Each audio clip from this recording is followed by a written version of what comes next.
Good evening, everyone. Welcome to this evening's webinar. The title of our webinar is Let's Add Color to Their Lives.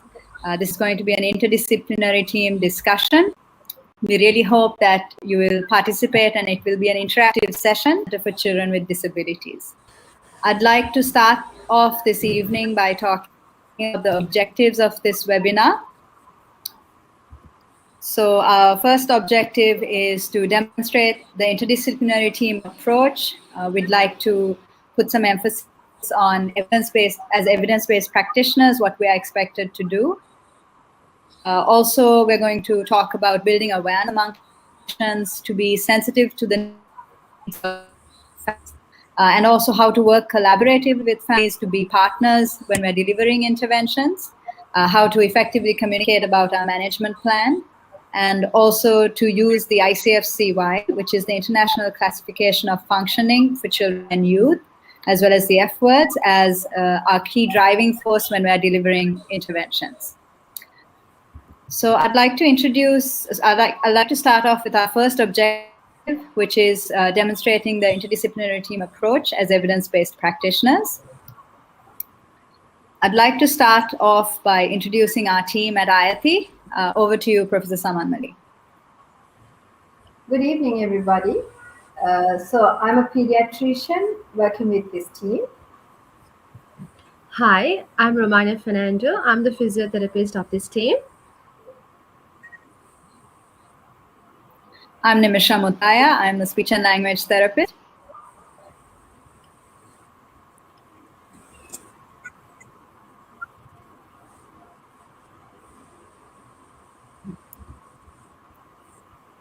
And Rashmi will be our occupational therapist. Yeah. So moving on to the ICF framework, it describes the I'm Rashmi Dilrange. I'm occupational therapist. Okay, right. So moving on to ICF framework, it describes the integration model of a health condition, how it interacts with the body structure and function, activity, with participation, and also with contextual factors. When describing the F words, it's the child-friendly version of ICF. It signifies how body structure and function identified as fitness and activities are affected as function, and how participants signified by friends. We also can see how the personal factors connects with play and fun activities, showing how the family plays a major role when it comes to the environmental factors. Ultimately, with all these interactions, it shows how the child's future is built with their dreams and expectations. So today evening, we will be discussing how we can approach a family with a child with a disability using this interdisciplinary team approach by looking at many sources of best practice evidences. So keeping these things in mind, we'll like to move on to our second objective, which is about building awareness among clinicians to really be sensitive to the needs of families and to make sure that as clinicians, we're hearing what the families want to tell us. So we recommend that we should always ask from the families why they come to meet us. It is important to ask this question because when the families come to us, they have many concerns. They are burdened with so many fears, so many apprehensions, and they will not be knowing actually why they are here. And it is important for us to define our role and to be clear about what they need from us. So if their answer is not clear, we recommend that we keep on asking them. It may not be in one visit, maybe in several visits. We still will have to ask from them why they are here and what they expect from us. Because we have to build a nice rapport with them and we have to be very clear about our role and their roles. So you might They might have so many worries. It does not matter. Let's clarify our role at the beginning of our conversations. Remember, they are very hopeful, they trust us, and they think of us having magical powers when they present to us majority of the time. We should always try to maintain their trust and help them and to make them understand they should have hope. But it is so important for us to stress that we have to be realistic when we are looking at these possibilities. It is also important to empower the families rather than being the magic. So, this is what we are going to discuss during this hour, and we would like it to be as interactive as possible, and we would like you to share your experiences as whenever possible. So, in a nutshell, these are the things that we would recommend. Build a rapport with the family, explain your roles clearly, approach as a team because we are a team. We have to do our assessments, we have to do our interventions. This is ideally, this cannot be done on a single day. This could be several visits, several appointments, but we have to do the assessments and interventions. It might be with a team, it might be at individual clinics, but ultimately we have to come together, the family and us. We have to be at a single page because we need to collaborate a plan together. And when we are doing that plan and we are designing our plan, we have to use only recommended evidence based approaches. So let's see how we approach as a team. Primarily, when we are approaching as a team, we have to arrive at a diagnosis. So that is the first box in the ICF, where we come to a conclusion about the child's condition. Becoming aware of the child's condition is very important for the clinician and for the family as well. So to do that, we will have to take a detailed history, we will have to do certain investigations, we have to do a good examination and do various evaluations by our team members to come to a conclusion about the possible condition. So we are going to discuss a case, and Nimisha, it's over to you. So the case study that we're going to talk about today is about a little girl, Niluka. She's 22 months old, corrected age, who she presents to the clinic with her parents. The parents are concerned about her not walking and also not talking. On further questioning, the parents reveal she stands with support but cannot walk. She could sit only at 10 months. She was a friendly baby from her early years. Parents feel that she understands a lot but cannot speak. She sometimes tries to make sounds like ah. Parents are very worried that she is still unable to talk. They also reported she loves to play. She plays with toys using both her hands but cannot yet pick rice to eat nor scribble. In terms of her birth history, she was born preterm at 34 weeks and she needed a NICU stay. As we're going on, if you have questions or you want to contribute anything, please feel free to write in the comments so that we can see them as they pop up. So this is a case history we are just showing as an example to show you all the process, how we approach in teamwork. So during the examination, we found that she had normal growth parameters and her general examination was otherwise normal. During the neurological examination, we found that she had spastic lower limbs with dynamic contractures, and we generally perform an informal play assessment when they first present to us. And during that, we saw that she was able to play with toys using both hands, but she could not turn pages or do a scribble on a paper. We did not see any handedness. She was able to hold a cup with both hands and the doll during play. She was able to tiptoe while standing with support, and we did not see her talking at all. We did not hear her talking at all or making any sounds, but she was able to point at majority of pictures that we were showing. So therefore, looking at her history, her examination, we would arrive at a working diagnosis at this point based on clinical criteria. So her possible clinical diagnosis is cerebral palsy with GMFCS level 2 with evidence of spastic diplegia and some communication and cognitive difficulties. Now it's time for us to be clear about the diagnosis and to pass the message to the family. So therefore, we will have to explain the findings to the family. How will we do this? We will use some diagrams to show what cerebral palsy is, how it could result from injury to the brain. This is a good resource, a reliable resource which is available freely on the internet. It's called the Cerebral Palsy Roadmap. It will help us to show how we will address the needs of this child as we go by from zero to the youth. So also I will use a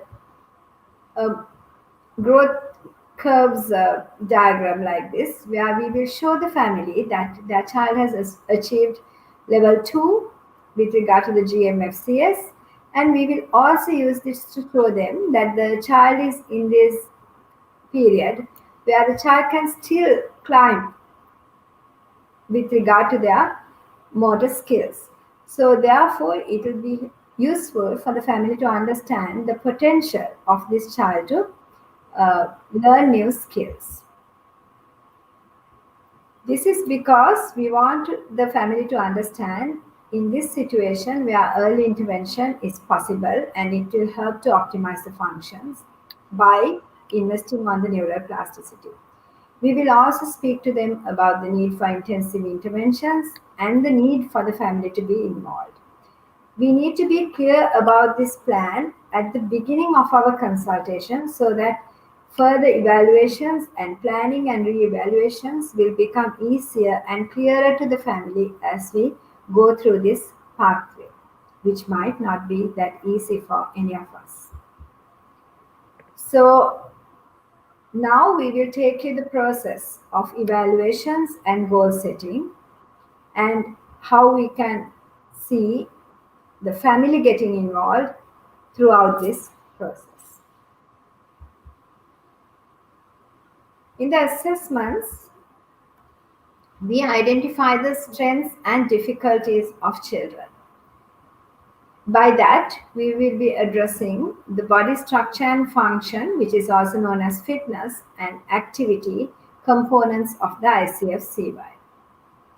We will be doing these detailed evaluations so that we will know the child's difficulties and strengths.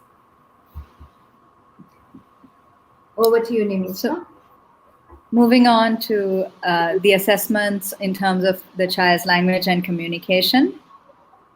So particularly talking about Niluka, based on how she first or initially presented in our clinic, I think doing a formal assessment like the Rossetti Infant Toddler Language Scale would be a good one to do for her.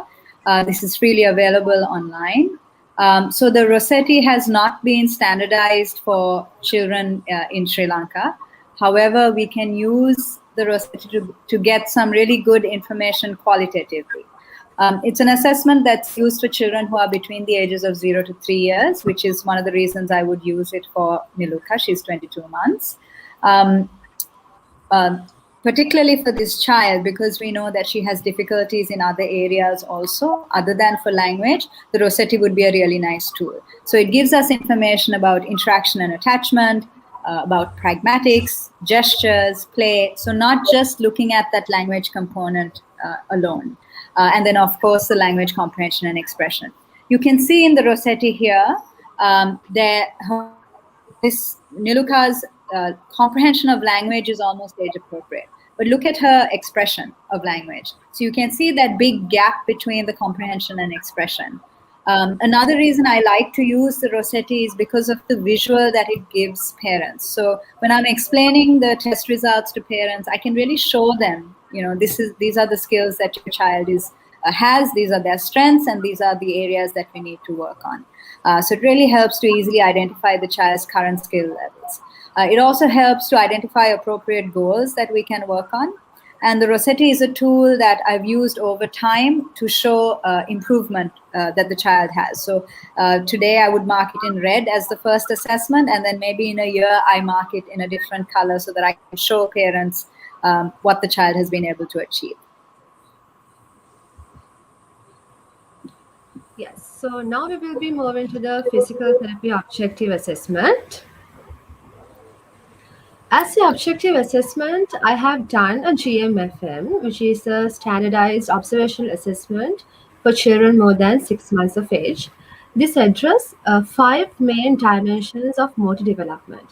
So, according to this assessment, as you can see, that Niluka has gained 100% in her lying, rolling, sitting components and quite above average in her crawling component, quite a bit of less scores in standing, walking, running components.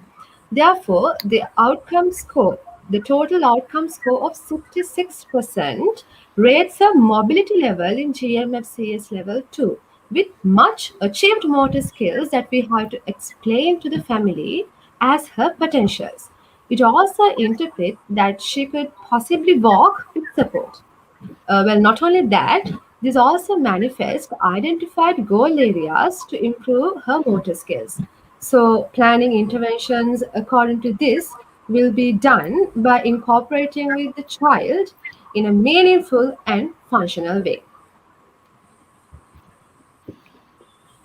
Okay.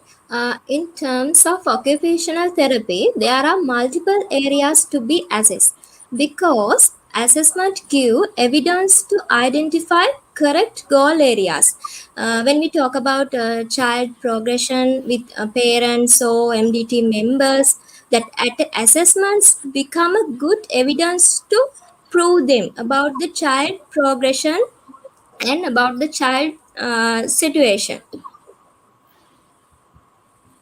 Okay, then in here I conduct a severe assessment for this child. Then no any concerns about visual impairments for this child. Let's move to the next slide. There are no any objective assessment to measure hand performance at the age of 1 year to 4 years old child. This is one of the formal assessment called fine motor observation checklist. That's I used to measure manual ability and hand skill performances, and this is also help us to interpret our goal areas.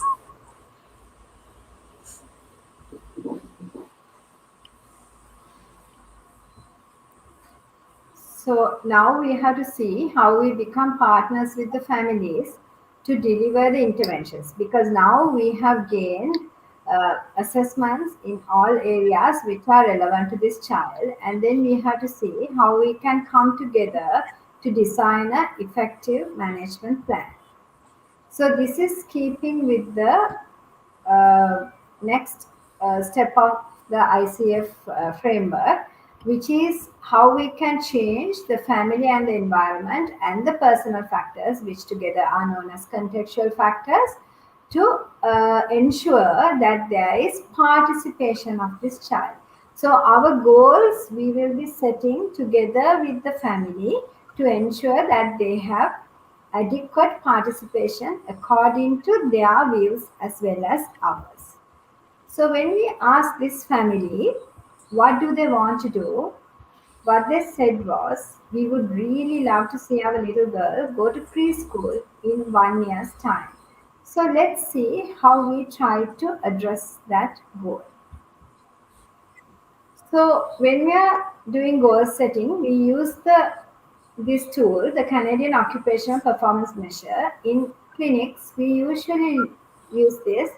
Either we go through these as individual departments, or we might do it as a team together. So either way, we have asked from this family what they like to do as their main goal, that is preschooling. So for preschooling, they thought that the child had to walk independently. They thought that the child should have good toilet training and have meals by herself. Then also they thought that the child should be able to play in the playground, draw and color using pencils, and to communicate with the peers. So using the COPAM helps us to understand the importance that the parents would place for their child in certain activities, and also they would say where the child is now performing at what level and what is their level of satisfaction. And then we will have to see how we can reassess and see how these have improved in the scale. So planning forward, we wanted to identify the strengths of the families and the challenges that they have. We wanted to identify their home environments to see whether we can even offer options such as telehealth. We will also be seeing how we do parent coaching and how we can plan the outcome measures. So from the medical point of view, we will at this point have to do further investigations to confirm the diagnosis because we have been working on a tentative diagnosis. We will have to refer to other specialists to get their opinion on certain queries we have and to resolve any complications. And if ever the child has any needs for medications, we will have to prescribe. And remember, if there are any treatable conditions such as epilepsy or any other complications, we will have to make certain referrals and ensure that the child is getting the appropriate medications. We always have to look for any other underlying complications and we will have to treat. So moving on to the speech therapy goal setting and the kind of management plan we would do for Niluka. So one of the earliest goals that I would probably target, or that I'm together with the family target for Niluka, would be to be able to make choices. So I would say that she would be able to make choices while playing with Ammi or Tati in very natural settings at home. So looking at how this would be targeted or some activities and the importance of this goal. So making choices is one of the most basic functions of communication that a child would start to do. And it's a really important skill that allows the child to communicate and request. And it's really important that we work on this, particularly for Niluka. How I would ask parents to target this is through everyday natural activities like reading a book, playing with toys such as bubbles during meal times. So it's really important. And one thing that I stress with the other speech therapists that I work with as well is it's important that we model or we demonstrate and show the parent, this is what I mean. So in my session, I would elicit, where I would provide the child with a choice and elicit a requesting opportunity there to show the parents what I mean by what I'm saying. In terms of, okay, we'll go to the next slide. So in terms of the activities and why I would say focus on the requesting or making a choice, is that would be one step then in moving towards augmentative and alternative communication, or AAC. We know that a child like Niluka who has good comprehension or age-appropriate comprehension skills probably has a lot of things that she wants to say, but doesn't have the verbal ability to say it. So it's really essential that we provide her access to augmentative and alternative communication as soon as possible. I know that there are probably many clinicians who are wondering why we would introduce something like AAC to such a young child. She's not even 2. Does that mean we've given up on speech? It definitely does not. And all of the research that's out there talking about AAC and speech development, all of it says that AAC does not deter speech. It actually supports verbal speech development, and it definitely gives the child a way to communicate. So it's really important that we do that soon so we reduce the communication frustration that the child could be facing. Also working on a goal such as choice making, we can incorporate it or work collaboratively with another professional like an occupational therapist, where we would be working from a speech therapy point of view, where we would be encouraging the child to make a choice about toileting, and then the occupational therapist would be actually working on the toileting skill.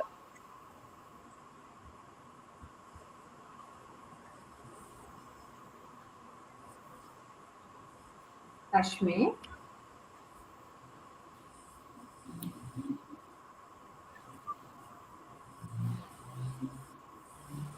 I think there's a slight lag. We'll wait for her.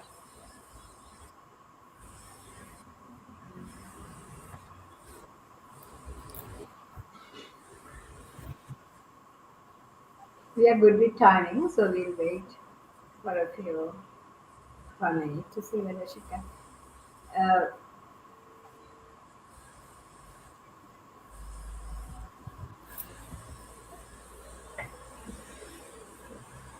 Okay, in terms of occupational therapy goal setting and management, we were always based on our.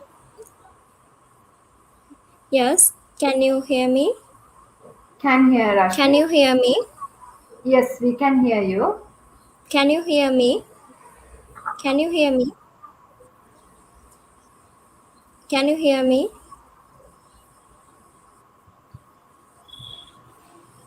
Rashmi, we can hear you. Can you hear me?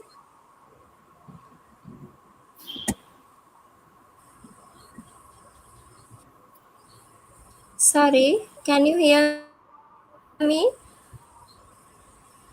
Rashmi, we can hear you. Can you all see Rashmi on the screen? Yeah. Yes. If you thumbs up, will she understand? Yeah. No, Okay, can I continue? Just continue, Rashmi. Yeah, I think we lost her. till that. Yeah, why don't we talk about the physical therapy? We can just come back. If she talks, I'll go back to the next one. Huh? Okay, Romana, you can. So, moving on to the physiotherapy goal setting and management. So, in my physiotherapy management, in order to achieve the parents' goal, this will be one of the aim that I will have as an activity. As you can see in this picture, this Niluka is reaching to her favorite doll, walking with support. But she's not doing that alone. Her parents are involved, and those parents are motivating her.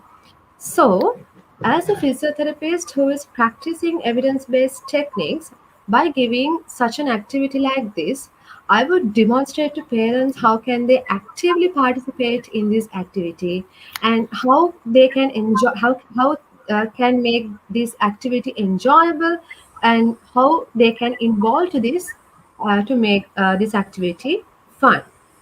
Moving on to the next slide, this will describe about so what would be the principles based on these interventions? Yes, they are. By using the enriched environment, I will invest on neuroplasticity, bringing behavioral changes, looking on learning and memory, and then ultimately it is based on motor learning. So, in my physical therapy management as a physiotherapist, I would bring child's natural environment context to this, and I will try to incorporate that with the family. For a child like Niluka, who has less control balance, who has less truncal control balance when standing, and whose strength of the lower limbs are reduced, I would encourage activities like play in a swing in her own home garden, engage with her family and with siblings, and kicking to a ball while standing on support, also making her reach to her favorite toys and targets with the motivation of family, likewise, and so on. Yes. Uh, so these are some of the material that you can freely access and which are very evidence based. You can share with your families to guide them and to facilitate this kind of active learning methods. Uh, is Rashmi back? Yes, She's Rashmi is back. back. Okay, Rashmi, you can. Rashmi can hear?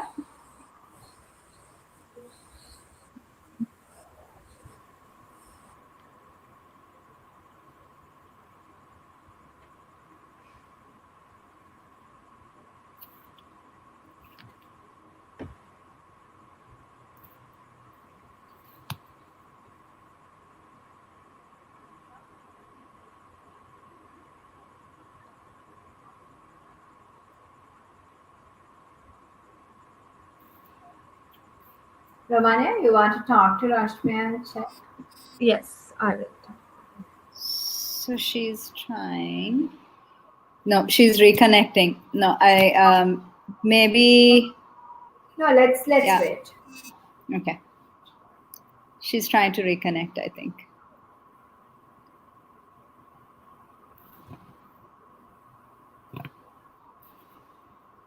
We get all kinds of hiccups when we do teamwork. That's true. That is the reality. Yes, true. And I think we have plenty of time. So, and if there are questions, we can take those now. Yeah, if there are any questions, we can take while we wait for Rashmi because she is a very valued member of our team and she has some difficulties.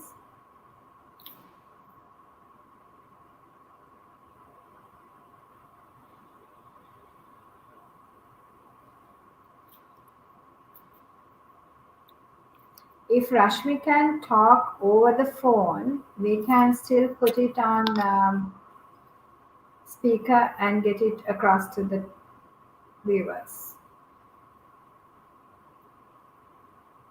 Nimisha? Yeah, shall I? I will. I'll Romania, try to you connect her.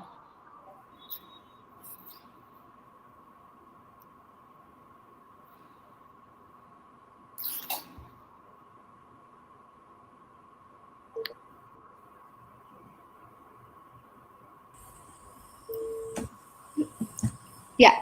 So Rashmi is here now. Yeah. Can you hear Talk. me, madam? Yes. Okay. Sorry.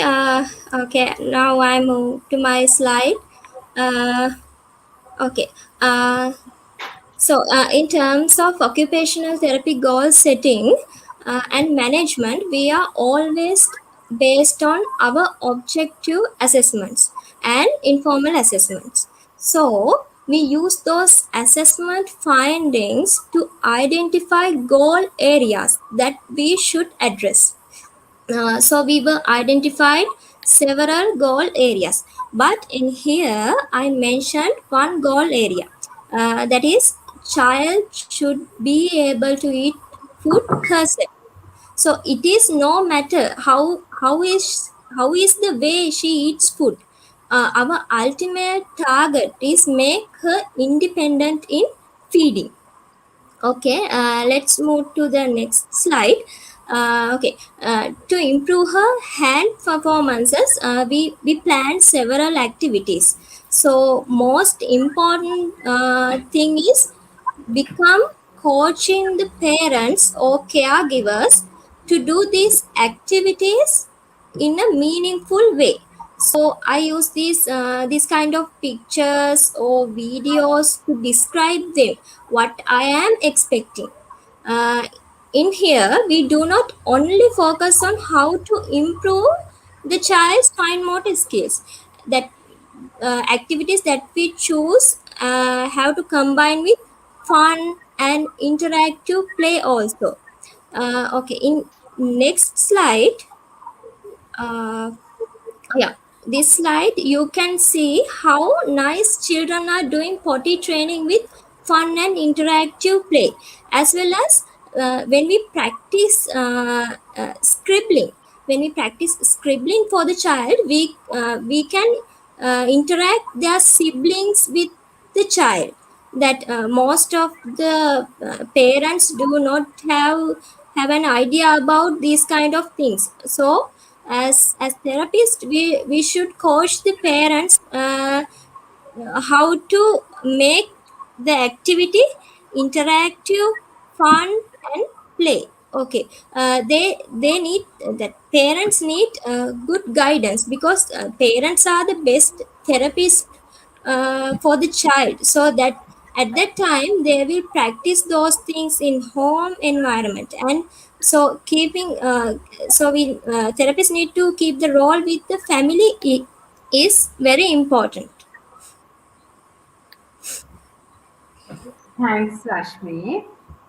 Okay, so we discussed the physiotherapy goal settings, and I was also explaining about these free resources that are available. And I would like to request the SLACD to consider having Sinhala and Tamil resources like this available for our families so that they will become competent parents, empowered so that they could do their activities at home. So, after several sessions of assessments and goal setting and coaching families to intervene, we should be able to have a chat with the family about how we are going to achieve these goals and what is our ultimate final compromises that we have to make. So we will have to consider parent factors when we are doing this. We have to look at the child's age, the initial injury, and the window of neuroplasticity. So they will still have the same questions running in their head. And now we have come together as a team several times. Now we have a better rapport with the family. Family had seen the strengths in their children. We have to talk to the family about all the good things their child can do to help them to build their dreams for the future.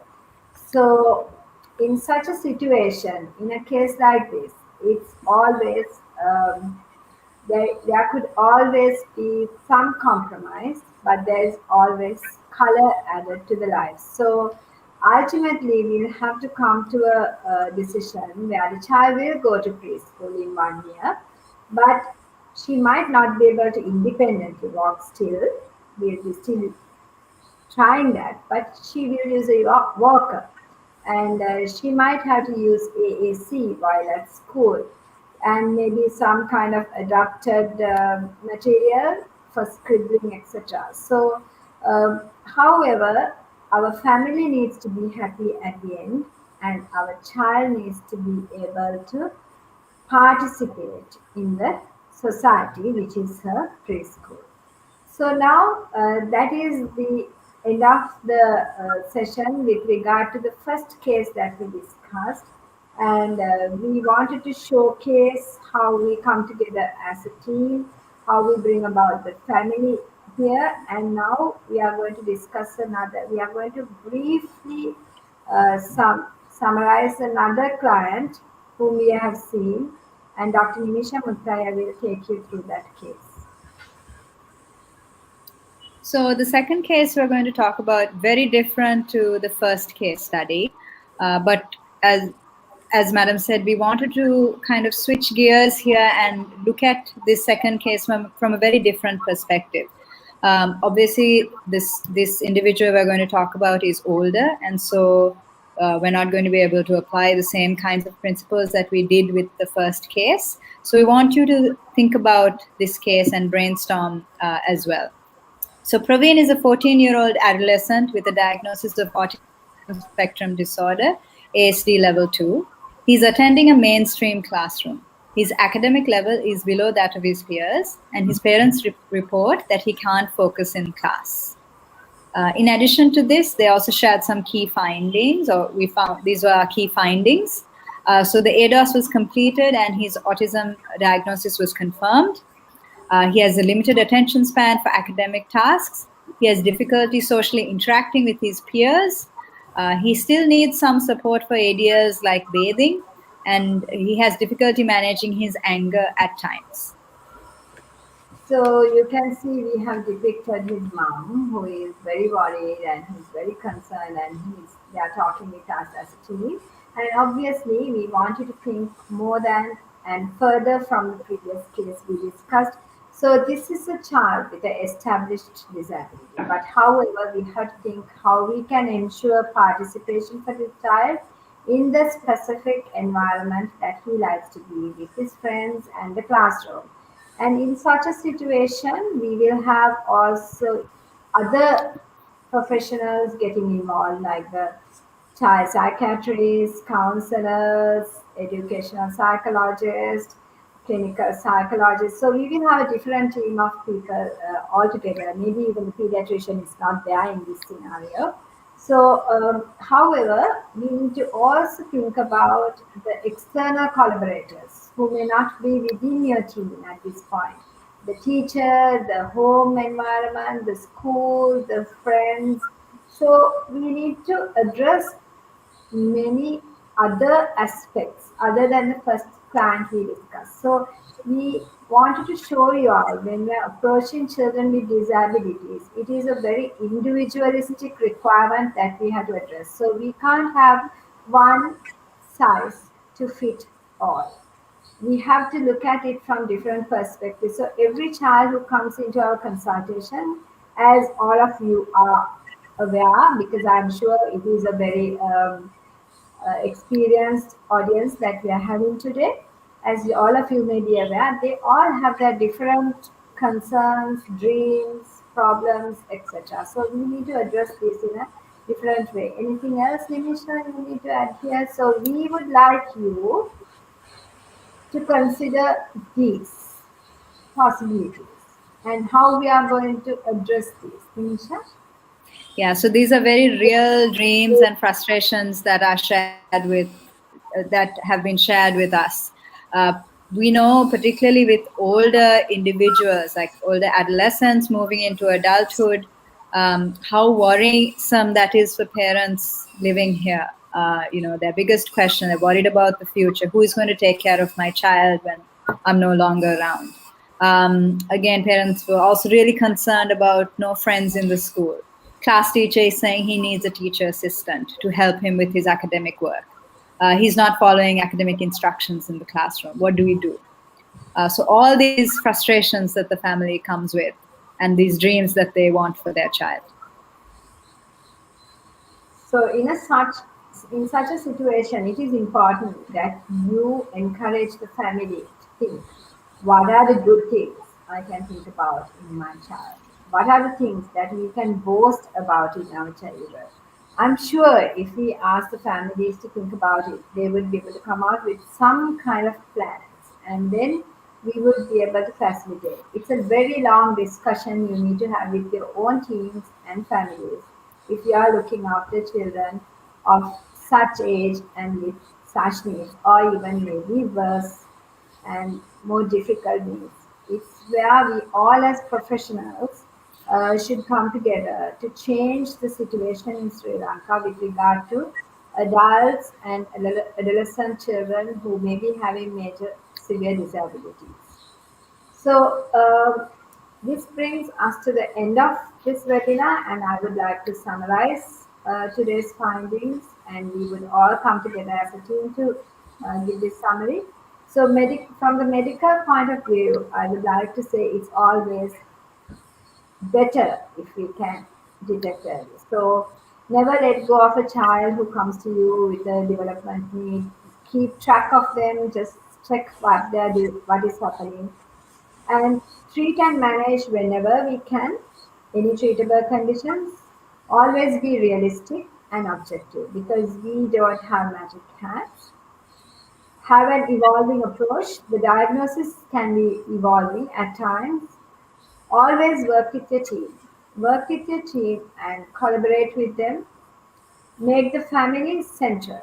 Coaching the family is the most important. It is the key to manage the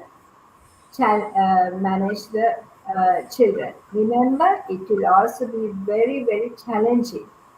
Coaching families is not easy. It will be very challenging during intervention. So that's when you have to have very good teamwork. So, in terms of the speech and language therapy, overall, as a wrap up, early language skills really essential, really important. If the child is nonverbal, if they're not communicating verbally, it's really essential that we consider AAC and giving them some other mode to communicate. It's been established, there's a long line of research that says that language is the foundation for later academic skills like reading and writing. Children need to be able to encode language and speech in their brains to be able to later decode for reading and writing. Children learn language through reciprocity, back and forth communication with the parents, with the caregivers, with people around them. And that's the best way that language needs to be practiced and learned.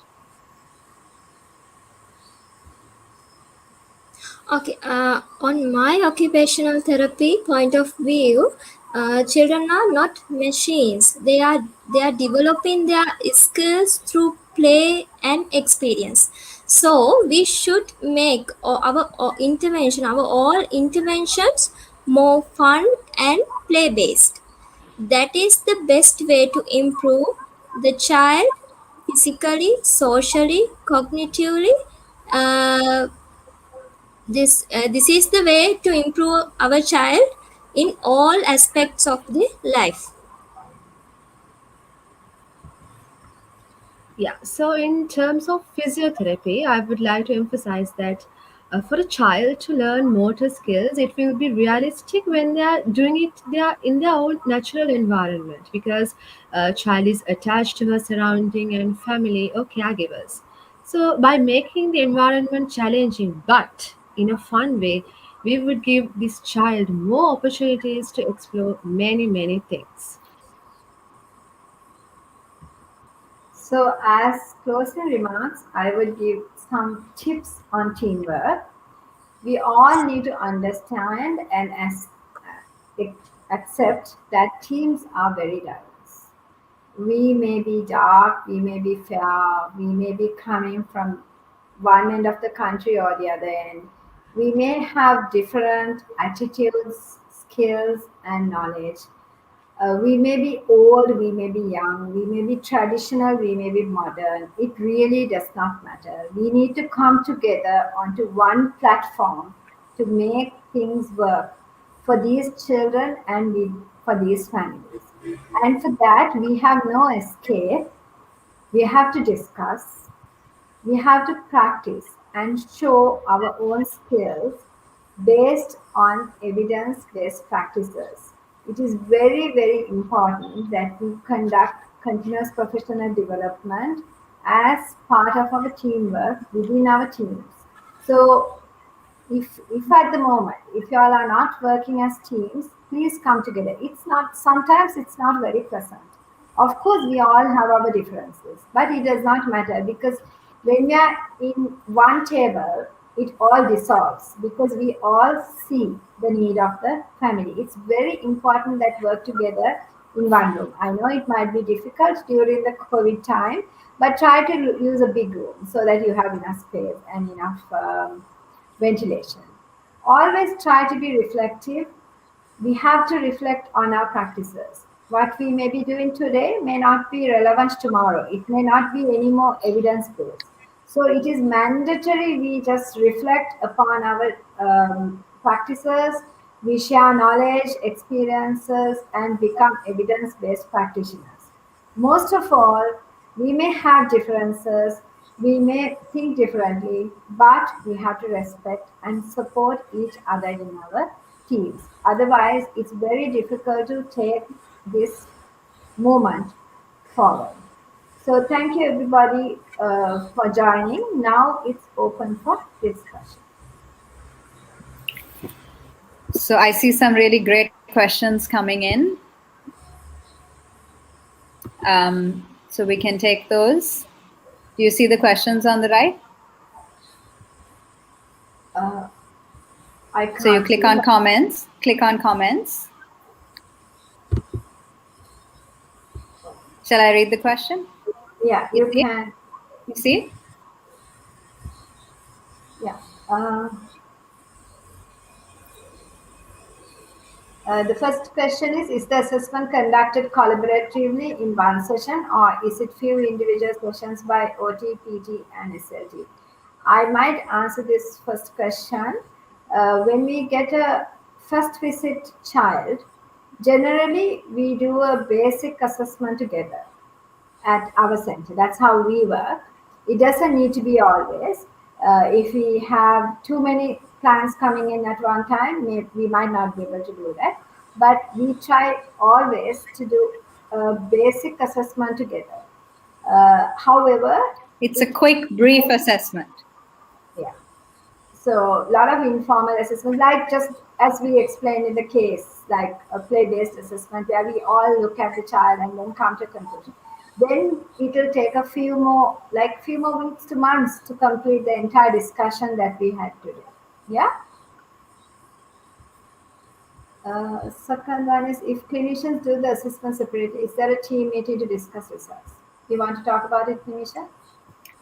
Yeah, so great question. Again, we are working in, as all of you are, in very resource stretched, busy clinics, um, COVID pandemic aside. So sometimes we don't have that luxury of us all coming together to discuss the results. But often we will identify children who uh, where we are all collaborating and working together and present them as MDT case discussions and discuss those children. Unfortunately, we're not able to do that for every child we see, although it would be fantastic if we could.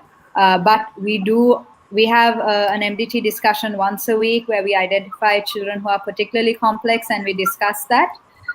We have also started to do some mini MDT discussions where we're in a smaller group discussing some children.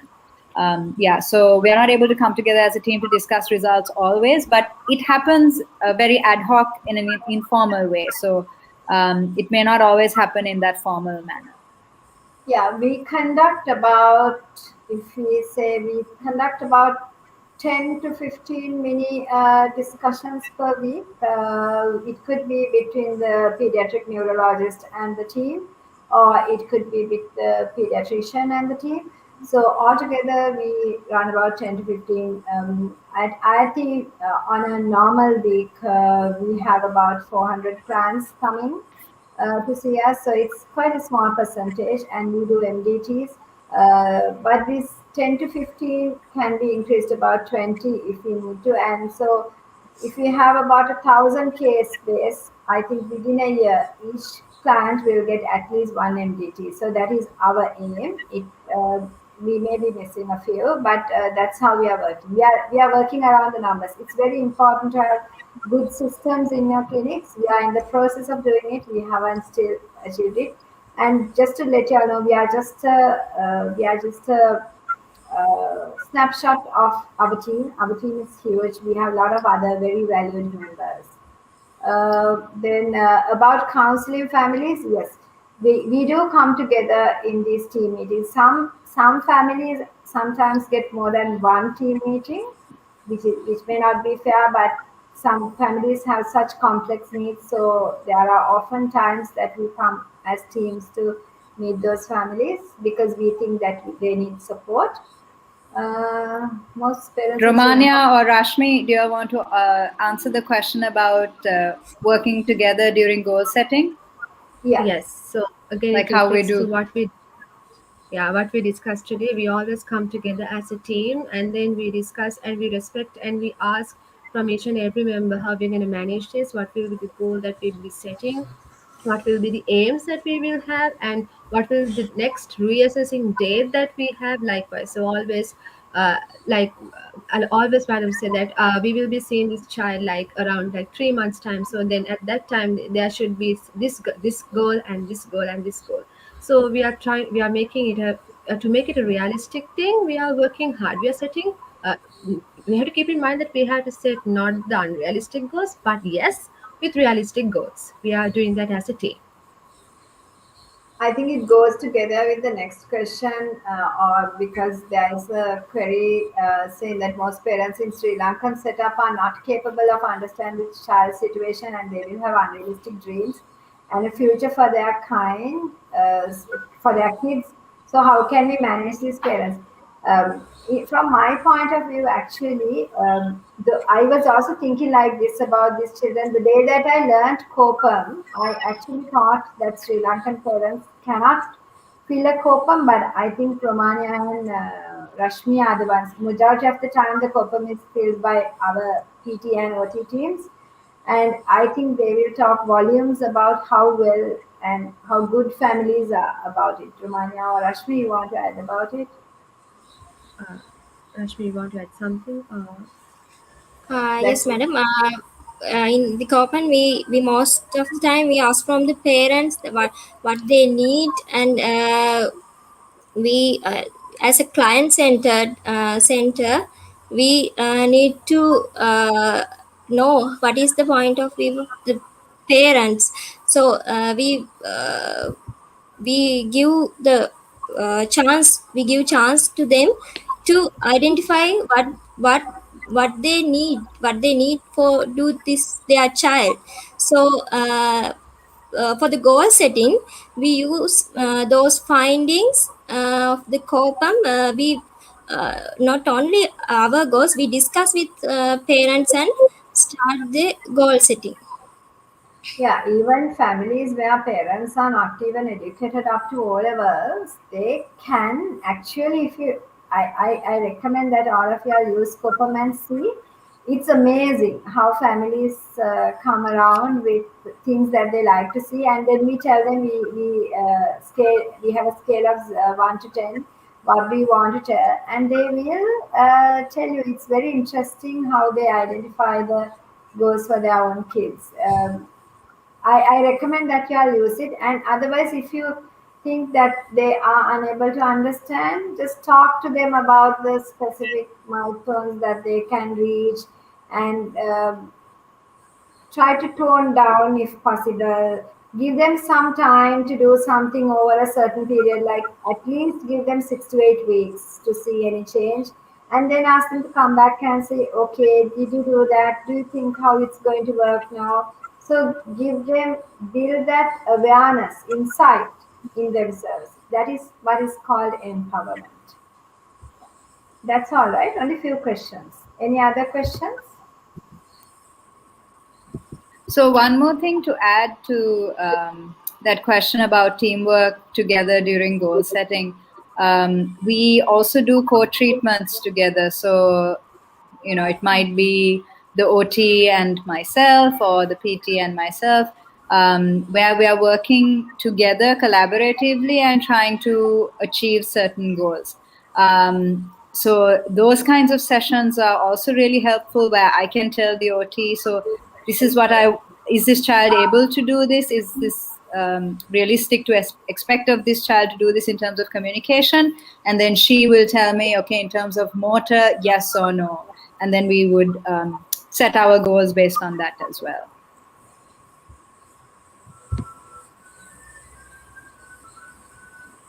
That's it, right? Any other Yeah. questions?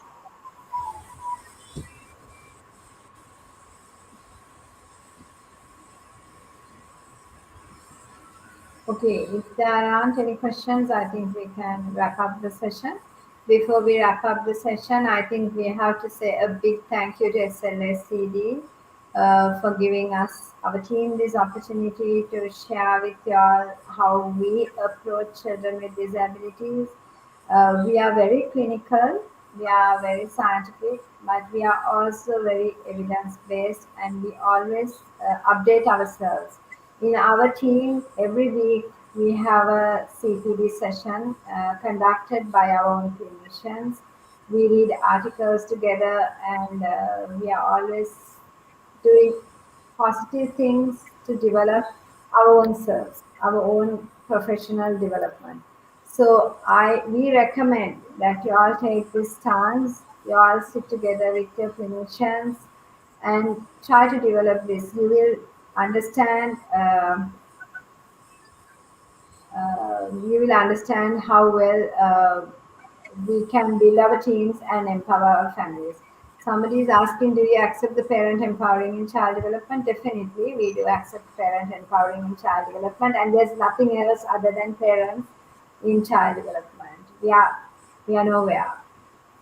Yeah, we all agree, right? Okay, thank you, team. Thank you so much, everybody. Sorry about a few mishaps, but that also showed our team strength. Thank you.